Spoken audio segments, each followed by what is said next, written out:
and as well as the screen, right? Yeah, we can see. Screen is visible now, Aditya. Yes, of course. Sure. So I'll start this session, and as Udita mentioned, so this will be basically a introduction to blockchain, and like not we are not going to much depth on technical sides in this session, as it's a 1 hour session, and this is kind of a first session that most of you are hearing about blockchain. So it'll be basically like go as overall about blockchain and how blockchain works and what is blockchain, and then we'll be see some of the industries or potential areas that blockchain is already applied, and you can maybe apply it for your industries or your projects. And then we'll be see some some resources like where you can learn blockchain and you can master the skills as well. So that is the kind of a flow that we are planning for today's session. So I'll just move towards like, so the first question, like most people come to this session will have is like, what is blockchain? So before that is like, I'll just give you an intro like how blockchain works, so then you will be easily relate to what is blockchain and the what impact that blockchain can make into the industries. So how blockchain works, so for example like in this scenario like we have in a virtual, but let's imagine like we are in a auditorium, and I'm giving this talk and you all are sitting in the auditorium. So then like for example like we have around 50 people. So if you have around 50 people in auditorium, and if I'm talking there, and if I want to give 100 rupees to a person like mistakes, so the usual process how it will works is like, we currently like how we do this transaction is, if I want to give this 100 rupees to some, especially some untrusted party or unknown party, so I never met that person and I want to do some money transactions, so we usually don't do it like one to one, because we don't have trust on that person. So we usually use a third party, or else we usually go through a third party or a middle man like banks or finance, and then we do these transactions. So then we'll have someone that witness this transaction, and that can comes as a proof.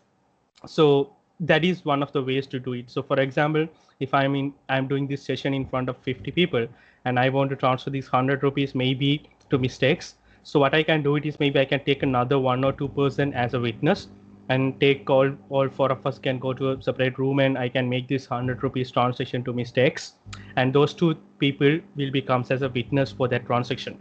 So what will happen is, end of the day, if Mr. X comes and say that he didn't receive 100 rupees, or maybe he received only 10 rupees, or even if I comes and say that okay, I gave 1,000 rupees instead of 100, so if there's any conflicts comes in this transaction, then those two people will be comes as a witness, and they'll be tell that okay, they witness that I gave only 100 rupees.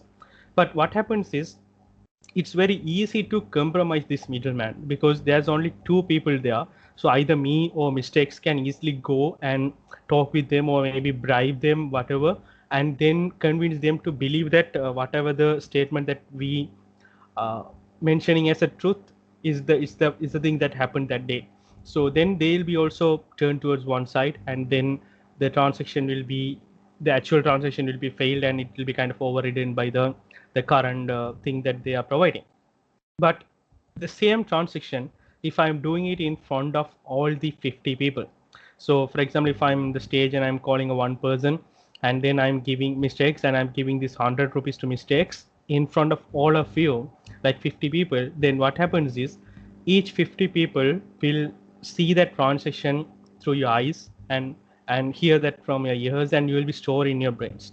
So each of you will store it in your own brains, as this transaction is happened on that day that I gave 100 rupees to Mr. X. So if Mr. X or me want to change that transaction or alter that transaction, I have to convince at least 26 people, because 51% of the people need to agree on a particular statement or particular truth. So then the rest of the people need to follow that, because the majority is believing one thing. So 51 people means at least 26 people I need to convince them to believe that I gave 1,000 rupees instead of 100. So for that, I have to talk with these people, and I have to, like, it will take a long time process. Convincing one or two people is easy, but when it comes to 26 people, convincing it will take a long time, and it will be waste so much of my energy as well as money as well, because I had to convince them. Maybe I had to give them each $1,000 to mention that as I gave only $1,000 to mistakes and not 100. So that is where the difficulty comes when we have doing this transition in front of 50 people rather than do it in front of a one or a couple of people. But what happens in blockchain is they do this transition in front of billions of nodes. So, for example, if you take Bitcoin or Ethereum, there are millions of nodes out there. And when you do a transaction, that transaction will be visible to all the nodes, or all the nodes means all the users in that one. So all the users that are using Bitcoin, that running the nodes, will have their own kind of, we have their own, our brains, so they'll have their own ledgers. So we'll see that how that works later, but just imagine as they have their own databases in each machines. So this transaction will be goes to that database, and it will be get recorded in the database each time when there's a transaction happens. So they look for a transaction and they receive this transaction through protocols. And then once they receive that transaction, they store that transaction in their database. So once this transaction is stored in a database in a millions of machines, when a person wants to change this info or wants to alter this info, they have to go and do it for at least 51% of the machine. That is half a if there's a 1 billion nodes, then half a billion of nodes, we have to convince them to uh, believe that what is the our transaction is the correct one, and make it like that alter need to be happen in 51% of the machines. So how that difficult and why it's not still happen, I'll explain that later. But just imagine as it's a difficult process as well as time taking process to do this in a half a billion of nodes. So it's similar like this. So when I want to transfer these 100 rupees, it will be transferred to mistakes. And once the information is transferred, for example, you think this image as a blockchain node and blockchain, and there are like a couple of nodes mentioned as these computer machines. So these transactions will be goes and recorded in their database or ledger. So it will be recorded in each of these ledgers, each of these node ledgers, and that will make this blockchain bit more secure and kind of a tamper proof when it comes to data storage as well as transaction storage. So that is how blockchain works. So when it comes to blockchain, so the best definition I can give is blockchain is uh, a technology that will be enable you to transfer uh, untrusted transfer valuable assets between two untrusted parties. So that is what blockchain is mainly doing. So you can able to transfer valuable assets between two untrusted parties in a trusted manner. So we previously do these things with third man or third person or a middleman, because we don't have trust on these two untrusted parties. So we need a person to bridge that trust gap. So we can have a person who we trust, or we have trust on banks because it's run by organizations or governments, and also we have trust on them. So we make this money transaction through them. So that is where the trust bridge, the gap between the trust will be filled by those middlemen.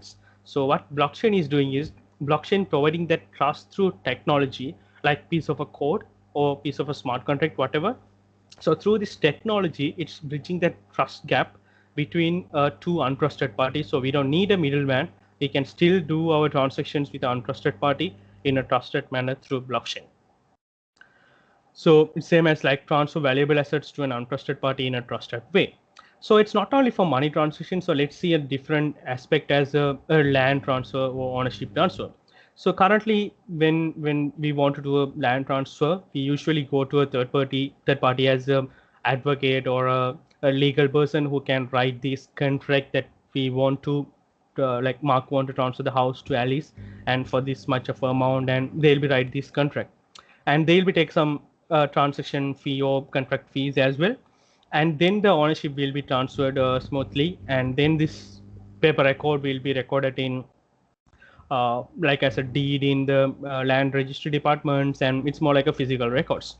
So when it comes to blockchain based land transfers, which is used in most of the countries, and even in India, there are places like the states were using blockchain based land transfers already.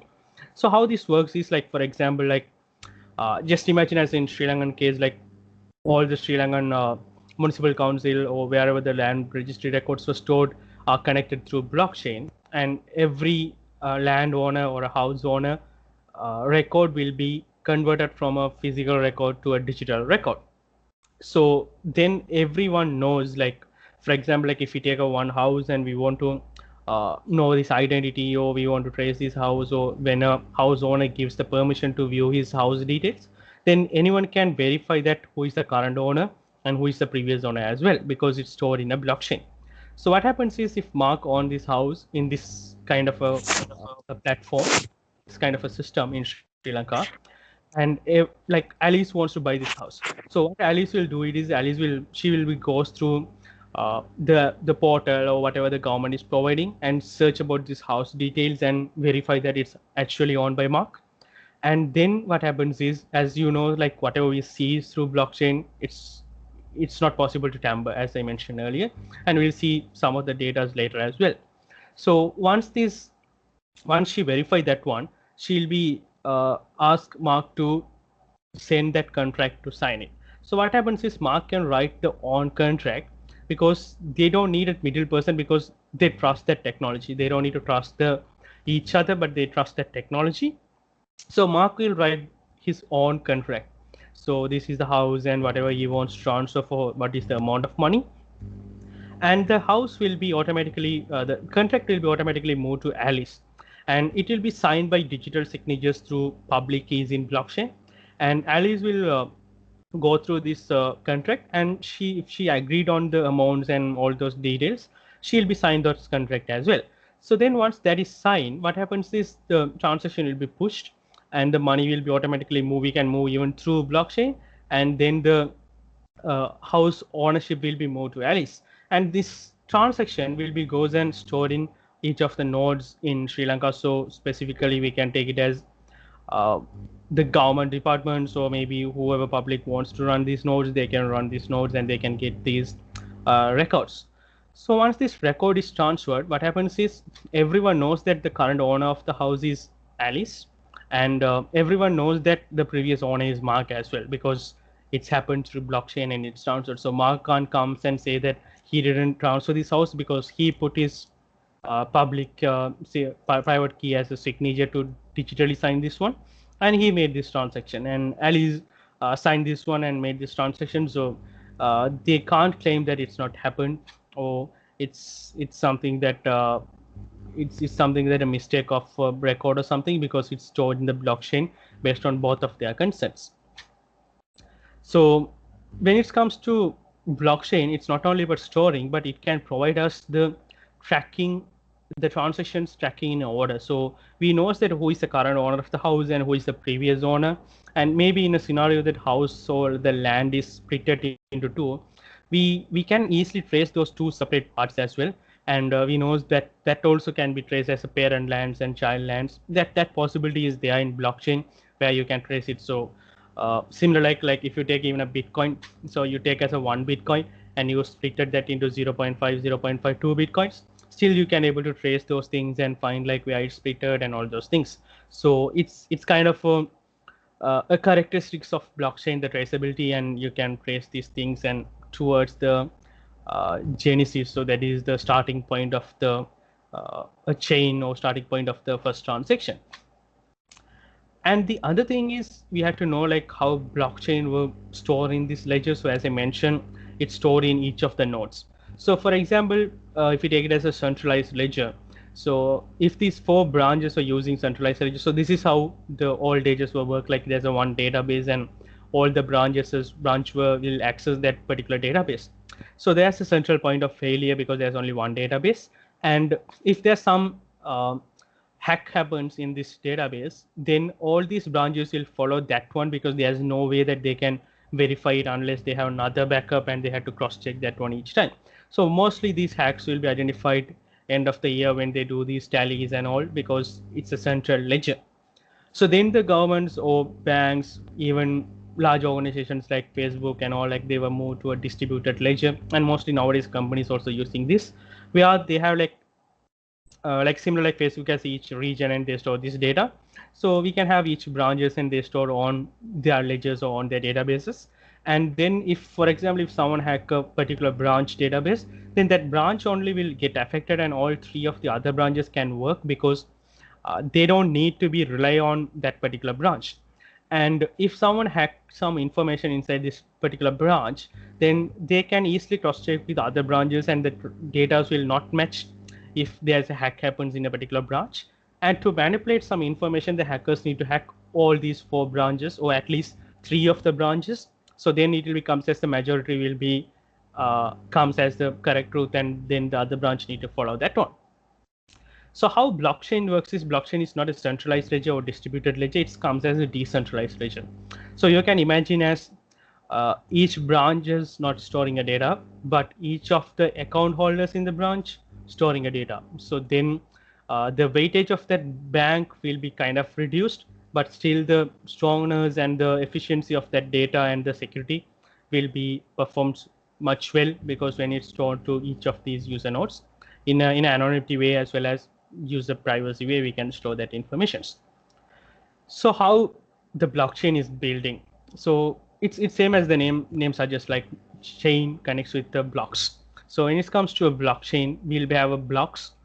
So each of these block will be have their own block ID. So we usually refer this as a fingerprint of the block, or block hash that we call it. So it comes as a more like a fingerprint of the block. And what happens in this hash is whatever information that is going inside this block will be go through a hashing algorithm, like mostly 256 hash, SHA-256, and there are different algorithms the different blockchains use, and it will be compress all this information into that hash function and then get a one hash value.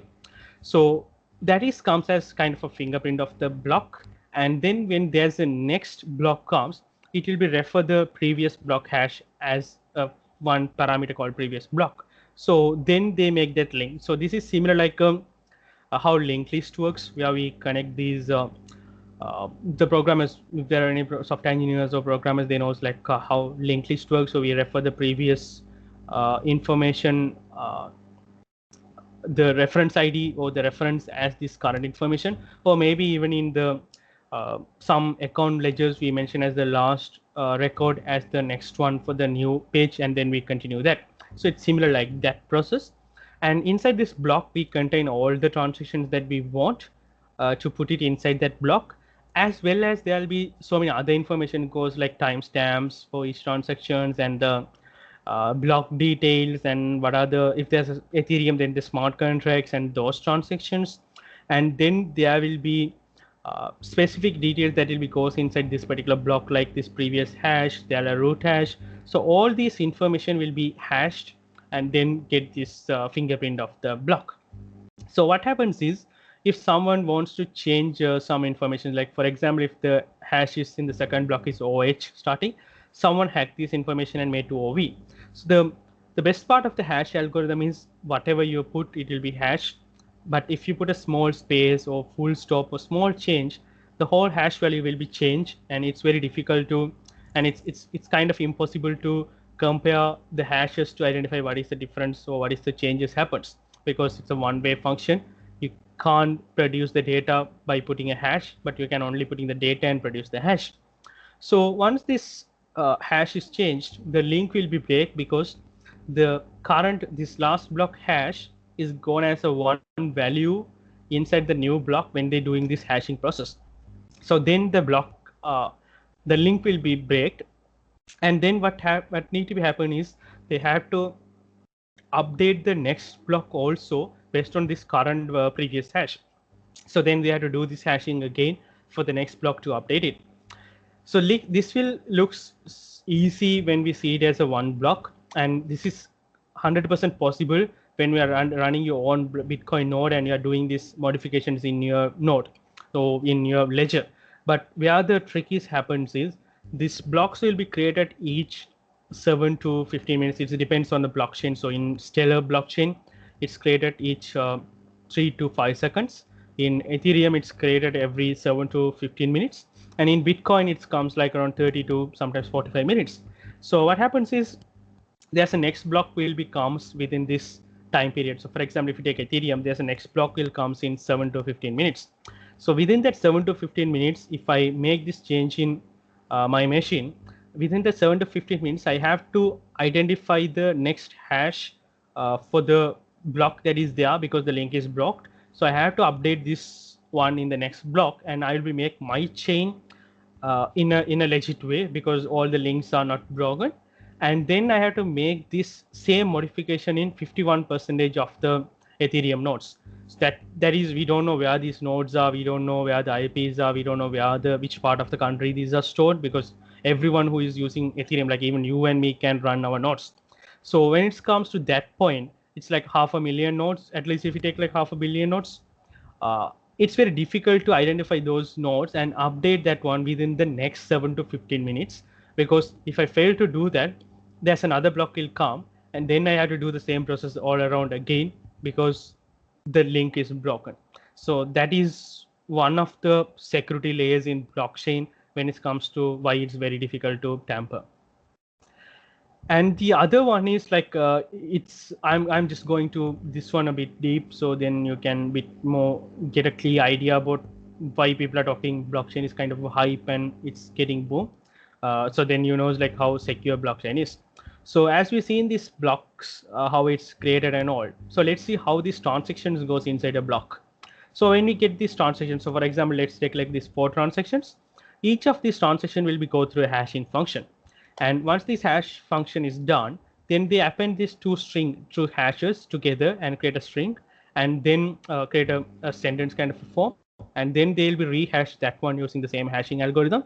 Likewise, they do this one until they reach kind of a top of the tree. So that means it comes as the root, and it will be called as the root hash. So when it comes to this Merkle tree, the base ones are the leaves, and the top one is comes as a root hash. And this root hash will be goes as one of the parameter that is goes inside this hashing of the block as well. So the security comes here is when someone wants to tamper this transaction 4. So once they tamper this transaction 4, even a small space or a full stop is changed, then the hash will automatically change. So once the hash is changed in the above level, they have to change the other level as well because it's append together. Likewise, they have to change until the root of the hash, like that is kind of a top of the hash, top of the tree, and they have to do these changes up to that point. So it looks easy when it looks like this 4 transaction, but in blockchain or in Bitcoin, like usually it goes like around thousands of transactions, or sometimes 10,000s of transactions in a block. So it's very difficult. So you can imagine like how difficult and how efficient the machine need to be to calculate these hashes to bring this up to this level. And then once you do that, you have to modify the root hash will be goes as a one parameter inside the block hash. So you have to modify that, and then you have to change the next block because the link is already blocked.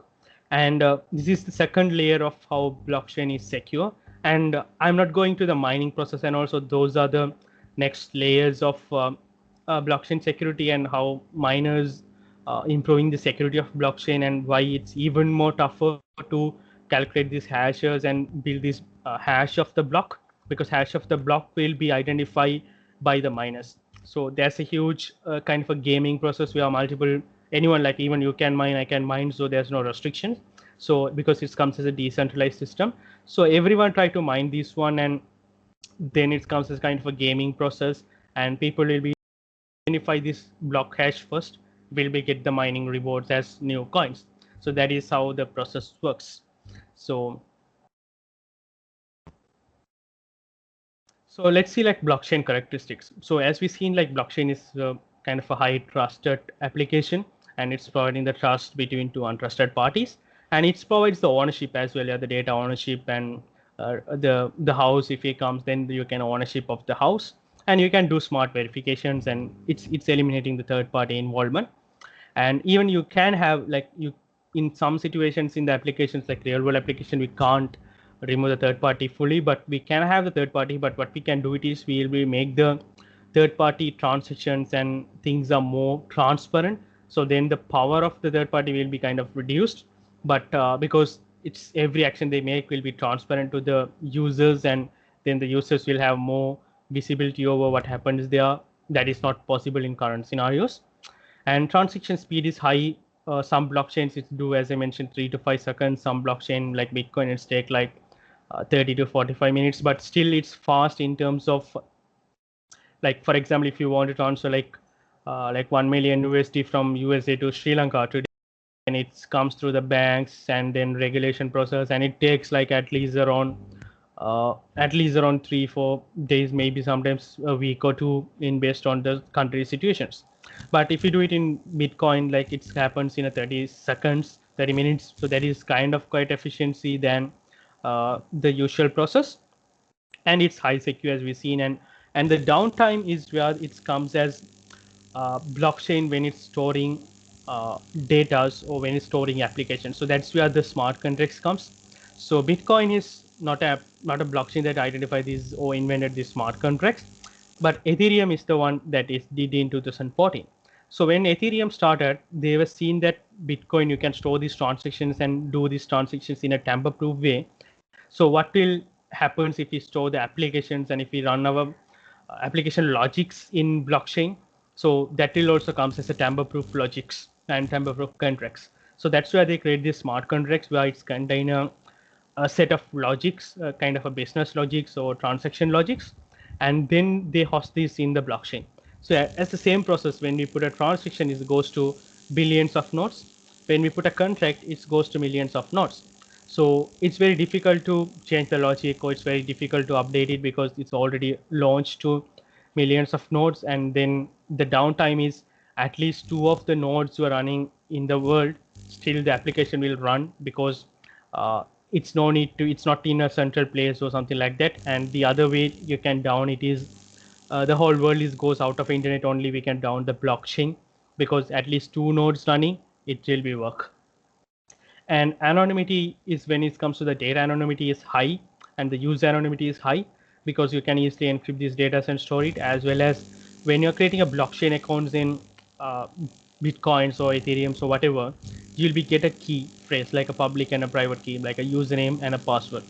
So when you create these things, you are not providing any email addresses or mobile numbers to verify these things and create it. It will be just a auto generated one, and they don't need any of your data. So that's where it comes as so much anonymity.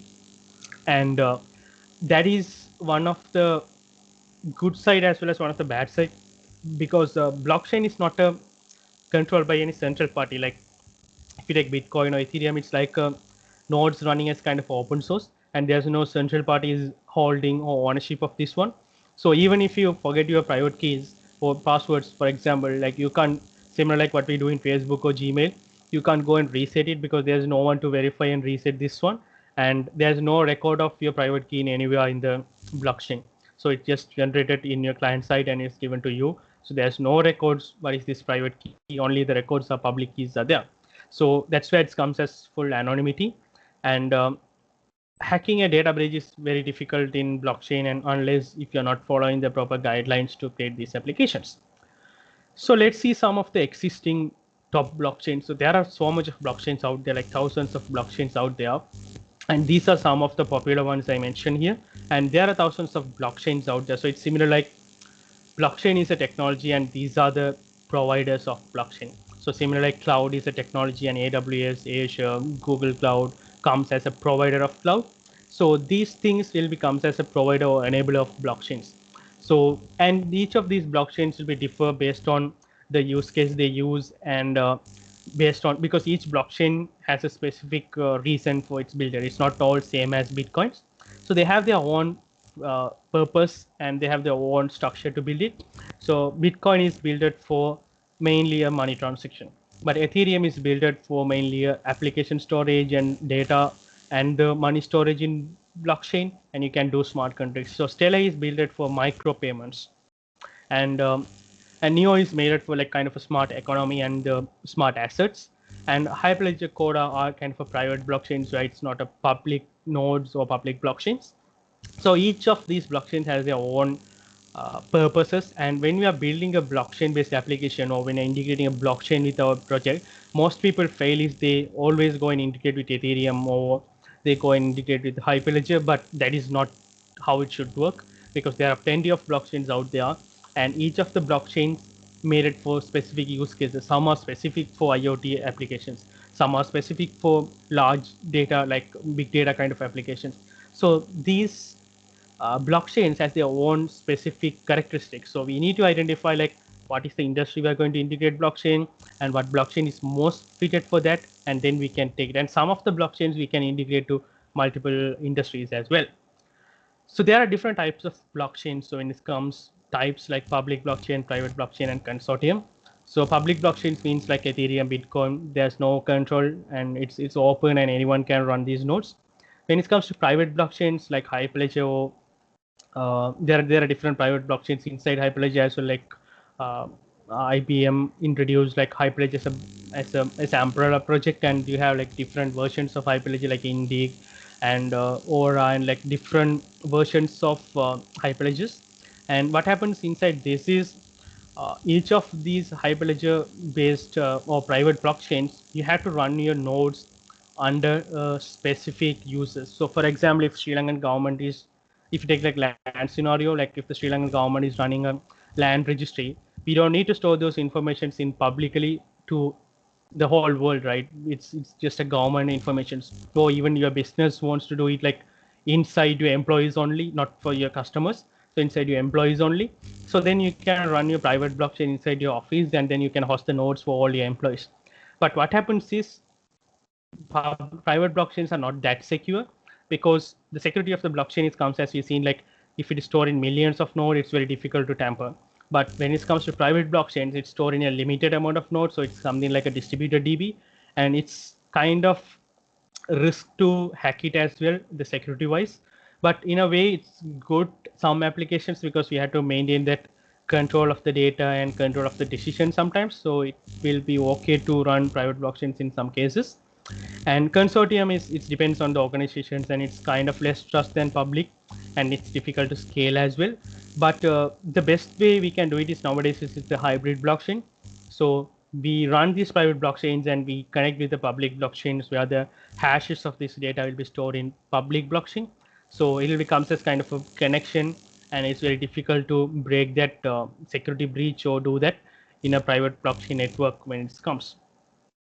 So let's see some of the use cases that in blockchain, like banking and insurance is the first industry that got disrupted using blockchain, because Bitcoin came and it's disrupted the finance industry, and then people were like try to see that banks specifically sees that it's kind of a risk for them if they not follow that trend.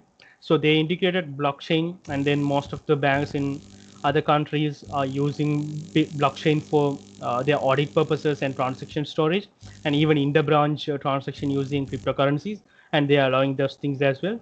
And insurance companies are using blockchain for smart insurance claim verifications and transfer these funds in a transparent and in a trusted way. And when it comes to medical, that is another industry that got disrupted using blockchain. So electronic medical records. So that is one of the things is majorly popular in blockchain, and where you can store your medical records, and then you can uh, encrypt those medical records using these private keys or the passwords of the users, and you can store it under the users itself. I mean, patients itself, because currently the data, if it comes, it's stored under the hospitals, and we can store that under the users as well in an easiest way, and users can provide the access to the doctors and hospitals to view their data, because most of the hospitals are and firms are misusing this data for reselling this to the pharmaceutical companies and research labs without the consent of the patients. And the other use case is like the counterfeit drugs. So when the medical drugs comes, there are blockchain projects done to identify the counterfeit drugs in pharmaceutical scenarios, and you can identify like what are the legit drugs and what are the counterfeit drugs, like trace the supply chain of a drug, and then you can identify like where it started and where it's ended, and anyone can verify that. And then clinical researchers are using blockchain, so where they can store their clinical research stages and their records in blockchain, and then they can easily communicate that with their research companies and their partners in other countries in a easiest and trusted way, and they can have the fully audited research flow. And supply chain, when it comes, as we've seen, pharmaceutical supply chain is one of the major ones. And apart from that, the agriculture and supply chain is another important thing.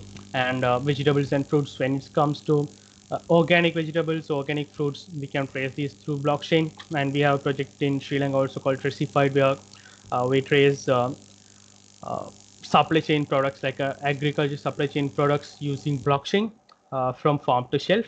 And there are other projects like automobile parts and devices. So whatever it comes as a supply chain, we can trace that through blockchain from the starting point towards the ending point as the consumer buying it. Even some blockchains projects doing it as a up to a recycling, or even a like if there's any damage and if it is re send it to the merchant and they can trace those things as well. And government using blockchain for e-voting. There are countries using e-voting. So we'll see one example after this. So there are countries using e-voting, and as I mentioned, the land registry is using this one. And like Dubai kind of a governments are using government funds through blockchain, and so many applications are done, and even like refugee migration, so management happens through blockchain. So there are so much of applications the governments are building through blockchain. So those are mostly about what is blockchain, how blockchain works, and what is the use cases that we see that blockchain can bring for the industries. So this is kind of a, interesting topic. I think this will be most interesting when for you guys as well. Like there's a country called Estonia. So most of you may know is like Estonia already. So this is close to Russia, and the best part of this country, why it comes to blockchain, is this country is fully running based on blockchain, and most of the things like around 90% or 75%, 80% things are running based on blockchain. And it's a small country that is located. It's a beautiful country, but it's small, located near to Russia. So what they did was like they started a project called Xdots. So Xdot is to make the project is Xdot, and it's the aim of that to make the Estonia called e-Estonia. So they want to put everything electronic. This decision they didn't made it now. They did it in 2000 and 2000 2001, and then they from that day onwards, like they try to convert each of their physical records into digital. So they don't have their uh, like land registries or vehicle registries or licenses, educations or medical records, bank accounts, everything they store it in blockchain. Sorry, everything they make it as a digital one, and they try to store it under the department. So for example, you can see this image as small blocks. So each of these blocks, small blocks, you can imagine as industry, and each industry is storing your data. So then what happens is they try to connect these informations, and they identify that it's pretty difficult to, it's not only important to store it in a digital way until you maintain that connectivity. Because if we currently, like even if we take our scenarios, like we store a if you want to create an insurance, we have to go to the hospital and get these like fitness reports, and then we have to give that to the hospital, the insurance company. So we have to do that process. So what they felt was like it's easy, like, and it's more trusted if the insurance company can access the hospital and get this information based on user consent. So then they what they did was like they created this architecture without a separate blocks like honeycomb structure, where each industries can communicate with another industry and pull one of a user data based on the user given consents. So for example, like even if we see like in our cases, like some of my education info store in my schools, some of them are in universities, some of them in the universities I did in abroad, so some of them in like different certification applications. So it's very difficult, it's very diverse, so it's very difficult to get this data. And then when it comes to my finance, I'm in private banks, I'm in government banks. And when it comes to medical, some in private hospitals, some in public hospitals. Difficult to arrange this data or connect this data because it's all over there. So what happens after this is like they connected this one and they made this project successful. Like they have created a specific ID for its users, and they can store these informations inside that. So it's not comes as a uh, electronic digital identity, but it's more like it's serve all your data as well. But what happens is, as it's located near to Russia, a Russian person, as usual, like they have this Estonian registry department, and they get a couple of users data as well, because in a way that it's secure in Sri Lanka. Because if someone want to hack my education, they have to go to my school to get this data, and even it's in physical information, so it's very difficult for them to get it. And then they have to go to university, and then they have to go to my public hospitals, private hospitals, and public banks, government banks. So they had to hack multiple places to gather my data. But in Estonia, if you hack that one particular ID, you can get the whole history about that person. So then they'll like close this project, and it happens in this hack happens in 2007-8, and then they closed this project, and then they reinitiated that one in late of the early 2010. And then what they did was like 2012 some point, they used blockchain to store these informations. So what they did was they converted everything into blockchain. So for example, if there's a baby born in Estonia today, they take this baby to a place and they create this government place, and they get these some unique features, and they create this ID for this baby, and that ID will be connect with the parents as well, like father and mother. They have their own IDs in Estonia, so it will be connect with that. And then from that day onwards, all the medical records will be stored in blockchain under that ID. So all the vaccinations, so all the surgeries, all the medications will be stored under that ID. And every record from the education, like schools and even the marks and whatever, they can store it under this public key. And even in graduations in Estonia, like some of the universities, they do graduation as they don't give physical certificates. They do it as they goes, and they press a button and it shows in the screen as the you're graduated and transition is success. So that means that the graduation data will be added to this key, and then they store these when you're buying a car or something, or licenses will be stored under that key. And when you're going for the job, you don't need to give your CV as a physical or a PDF CV. You just share your key with that company, and then you mention that okay, these are the data that company can view, or company can ask that they want to view these data, and you can give access to those data, and they can view those data for a period of time. And then the medical records, again it will be stored, and certifications or whatever you go through will be stored. And if you buy a house or land, it will be stored there. And even your bank records and finance will be stored, because they don't have a physical cash, so it's all electronic cashes. And even when you get a salary, it will be directly go to the bank, and then directly will be deduct your taxes and all, because it's all coming as electronic process, and you can't have a black money. And then what happens is, uh, even if you do a small crime, that will be recorded there, and it will be there for your whole life. Like even countries like Sri Lanka, like until a person opens and tells that they did a crime, there's no way that we can identify until we go through the whole search about that person. So this provides them a better view for the blockchain as a data.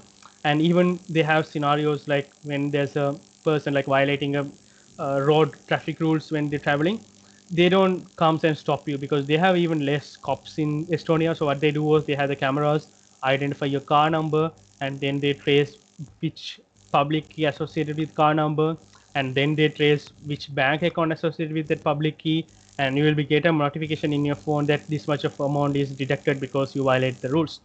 And even in cases like if there's an emergency for a patient and they're coming to the hospital, they most of the Estonians are, they have these public keys printed in their hands as well.